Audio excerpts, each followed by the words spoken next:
با جا بجاش. یه مدل هم داشت سیخ گردان داشت، مثل جوجه گردان رویایی، درش هم بسته میشد.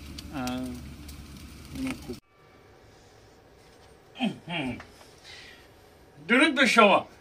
اون روز برفی که همین دیروز پریروز فیلمشو براتون بارگذاری کردم، اون روز که ما رفته بودیم رشت، قصدمون این بود که یه چراغ نفتی خوب بخریم که اینجا تو برف و سرما یخ نکنیم. رفتیم اونجا توی یه فروشگاه، فقط یه فروشگاه باز بود. ما داشتیم همینطوری در مورد چراغا و بخاری‌های مختلف که صحبت میکردیم، یه آقای اومد در مورد کبابپز سوال کرد. گفت کبابپز آپارتمانی داری؟ بدون دود داری؟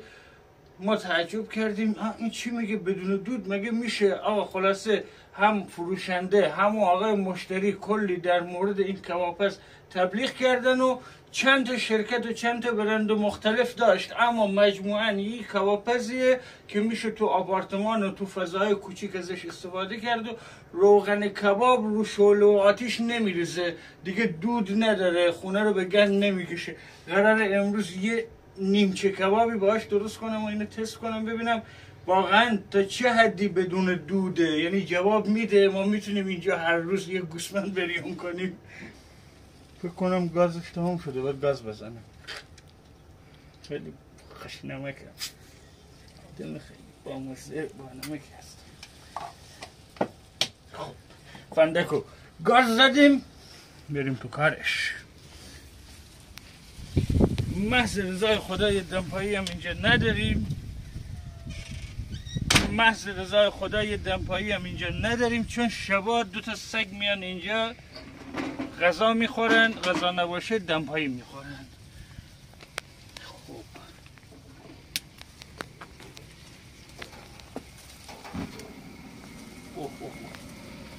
با قدرت گرمایی هم داره. آره بشه به جای بخاری ازش استفاده کرد زمستونا. پیشه کباب پیشه، کبابو بخور پیشه بچه. اوه چه حرارتی داره. اونا قرمز میشه بعد مثل کباب ترکیه. ها فکر کنم ولی بعد حرارتش کم کنی چون این خود این چیزش هم داره جمع میشه. فکر کنم همینجوریه، این استیله داره جمع میشه. خب خوبه کم کردم، خوبه است. فکر کنم آخرش همین استیلیه اما جمع میشه میره کنار. آره بعد قرمز میشه کباب. تو عکسش که اینجوریه کاملا خودش سرخ بریم میشه. تا این سرخ میشه کباب رو درست کنیم. بریم.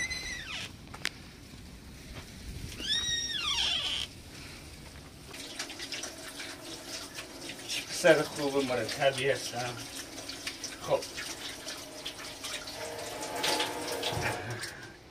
این هم از این رگشو میگیرم، اینو اینطوری دراز میذارم که معلوم بشه.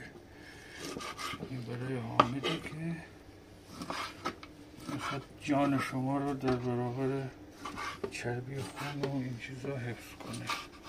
سر گله میمونم، کلن خیلی گله میمونم.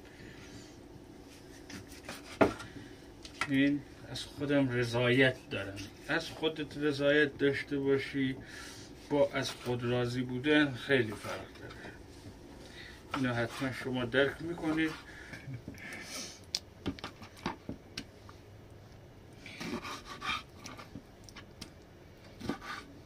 خب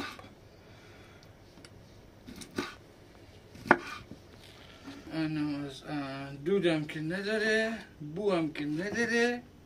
ماه رمضانه، ماه رمضان بشتابید به سوی ماه رمضان.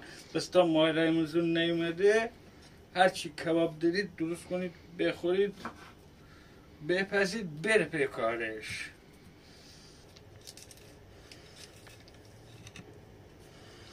بوی تندیش تا اینجا اومد.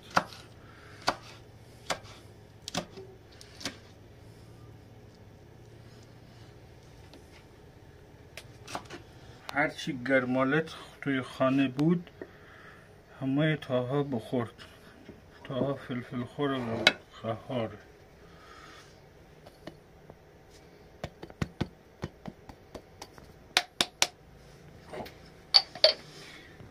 گرمالت زدیم نمک هم بزنید. تمام.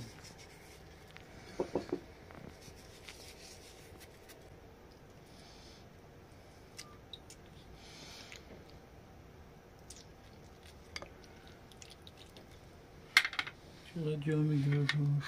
کنم بیشتر میتونی بزنی. تست کنم.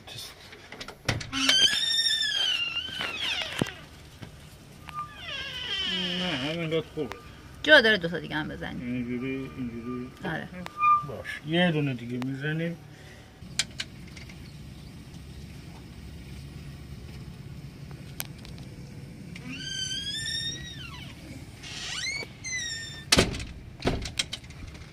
این سیبای منو بزنه خوبه.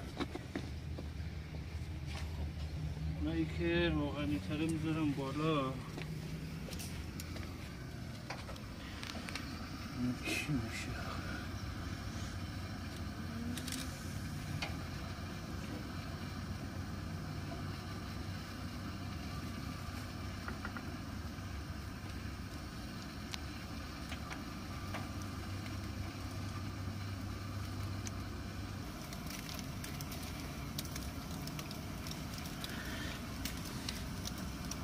مدل سیخ گردانش هم بود که خودش میچرخوند. آره ولی خب این خیلی کمتر از هر وسیله دیگه ای داره دود میده. توی اتاقم قابل استفاده است. الان داغ نمیشه بردش کنه؟ نه نمیشه برد، ولی خب معلومه که خیلی داره دود نمیده. اونم بیشتر به خاطر هم چربی هاست.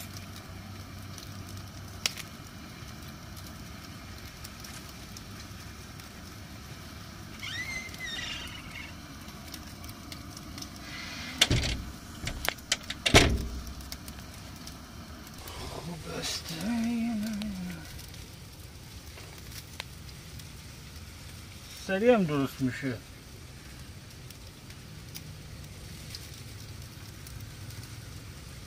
تین نفس. من دیگه راحت شدم.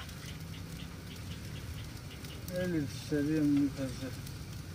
و اون بالا دنبه میذاری ببین آب دنبه روغنش داره میریزه رو باقی کبابا. یعنی هر چیزی که چرب دارید چرب بالا بذارید. با این ماهی با این خوب میشه. ماهی روغن هم نداره دیگه اصلا بخار نمیده. توی اتاق تو آپارتمان درست کنید. خب الان ببین اون مقدار دود و همون هودی که تو آشپزخونه روشنی میکشه بیرون. آره. یعنی دودش در همین حد. آره. چه بسا الان اینجا داریم ما دنبه درست میکنیم. جوجه باشه ماهی باشه اینا دیگه خیلی چرب نیستن و این اندازه هم بخار و دود ندارن. خوبه من پسندیدم. بهش یه لایک میدم. شما هم بهش یه لایک بدید. به منم 2 تا لایک بدید. من فقیرم 2 تا. کلا سازندش خیلی مبتکرانه مخش کار میکرد. چیز خوبی ساخته. عالیه عالی. پایینی ها انگار دوتر بودازه. باید جا به جاش کرد. یه مدل هم داشت سیخ گردان داشت مثل جوجه گردان رویایی. درش هم بسته میشد. اونم خوب.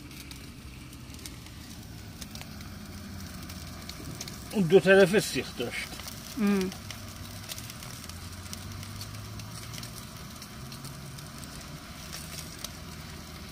خیلی چیز خوبه.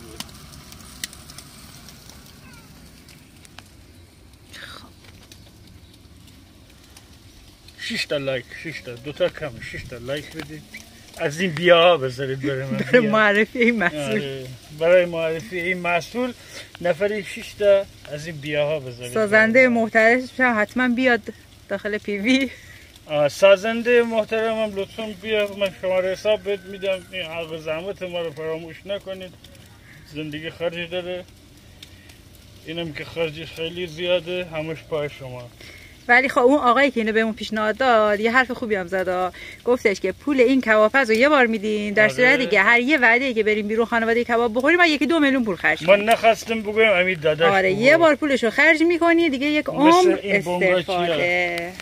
میری نمایشگاه میگه ماشین 4 ارغل لاستیک هم داره.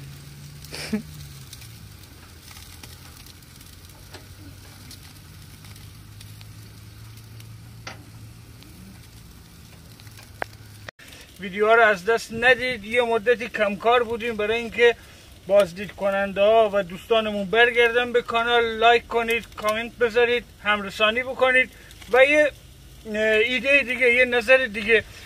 فضای مجازی، این یوتیوب یه راه ارتباطی خیلی خوبه. خیلی از ماها 7 کوه و 7 دریا از هم دوری، ما همدیگه رو نمیشناسیم.